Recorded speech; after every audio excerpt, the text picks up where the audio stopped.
Welcome back, guys. Katie Welge here for Pine Sports, another drop of some fresh daily dimes.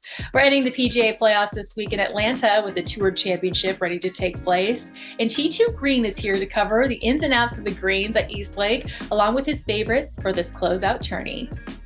Hit the thumbs up and subscribe button to show love for the channel. Pine and PrizePicks have partnered, and now all Pine users who deposit and use the promo code PINE will receive a 100% instant deposit match up to $100. Get in the game today with PrizePicks times Pine, the easiest and quickest way to play daily fantasy sports. Danny, it's only right that you are back here to cover this last leg of the playoffs in Georgia this weekend. East Lake is home for the Tour Championship, so many top players are very familiar with this course. But only the top 30 players at the FedEx get in, so this will be a first-time visit for some of the new players, which will be interesting to see how players like Scott Stallings perform. So as it's important to cover, let's first get into the course and the unique format of this championship. Sure. So the Tour Championship is played at East Lake in Atlanta, and it's there pretty much every year. It's a par 70. It's a 7,300-yard par 70, and it's fast, undulating Bermuda grass greens. And it's a type of course that really rewards an all-around player. You need to be able to find the fairway off the tee, have a really strong approach game, and be able to putt. You're looking at the all-around player of the year usually is the one that gets rewarded the most at East Lake, and that's why it's a fitting course to crown the Tour champion. And because it's held so often there every year, there's a lot of course history. It's more predictive than others, and you see a lot of the same names at the top of the leaderboard year in and year out because, again, it's the bigger names, they do the best, and they're there every year. So if you're new to golf, you're probably wondering why some players are already starting off under par going into this week. And the reason for it is because in 2019, the Tour and FedEx decided to merge both the Tour Championship and the FedEx Cup Champion into one title.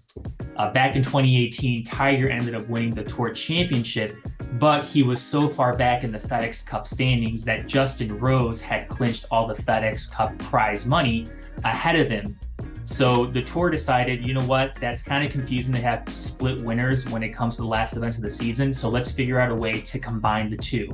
And what they decided was that they would have a year-long race, determine who the top 125 players have the first round of the playoffs, whittle down to 70, which is what we had last week, and then figure out the remaining 30 going into this week. The number one player going into this week is going to start off at 10 under par. That's Scottie Scheffler. Then you got Patrick Cantlay, who's number 2. He's starting off at 8 under. And it goes down the list until you get to the last 5 or so guys that are all starting off at even. So when you're looking at picking an outright winner, you got to take into consideration who's starting off where. How far is too far back where they won't be able to close the gap? These are all things you got to consider. And that's why there's usually two markets. You have the outright market, who's going to be the Tour champion, and then you have the low 72-hole scorer, who's going to have the best score to par, not including the handicap strokes. I can't believe I'm doing this again, but I think Rory McIlroy is going to be your Tour champion. I know he spurned us a couple of times already, specifically on the show, and if you follow me in the Discord, I know he's burned us there a couple of times this year too. But here it is. He's the best player Tee2Green all season. If you look at the last 20 rounds, the last 50 rounds, the last 6 months, the last 12 months, he leads this field in Tee2Green. He leads this field in ball striking. These are the things that you need to have going on if you're going to succeed at East Lake. The biggest problem with Rory last week was his putter. It was, I think, his second worst performance all season on the greens. The worst performance was at the Players, which was severely impacted by weather, so I kind of discount that. He's got plenty of experience at East Lake. I think in the entire field, I think he's got the most experience there. It's really second only to Tiger, and Tiger's not in this field. So he's got the most experience there. He knows how these greens operate, and I think he's going to find his flat stick. And if he just keeps it going Tee2Green, and then he gets putter working, I don't see a scenario where he doesn't close the gap on Scottie Scheffler and jump him. In 2019, Rory started off 5 back of the leader. He ended up winning that tournament by 4 strokes to win the FedEx Cup and the Tour Championship. I think he can do it again this year. So 10-1 at most books, that's my recommendation.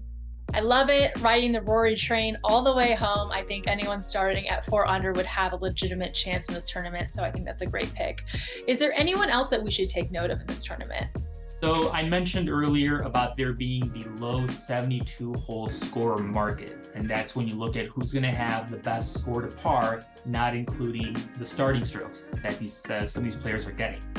So this is your more traditional outright market, and you can find some value here. There are a couple names that I have circled, but the one guy I want to give out is Tony Finau. Tony Finau, over the last 20 rounds or so, is playing very well Tee2Green, and he's got his ball striking going as well.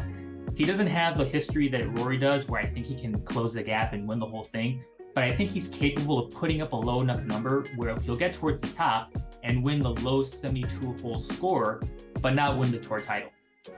When I was figuring out who I was going to pick for this market, I wanted to find somebody that was in form, meaning recent success, who was gaining at least a stroke in putting, in approach, and off the tee.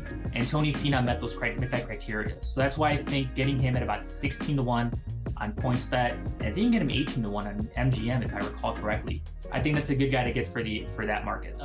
If you're looking for all my plays, I can be found in the PrizePicks Discord. Even though this is the end of the season, golf really doesn't have an off season. We're going to roll right into the President's Cup.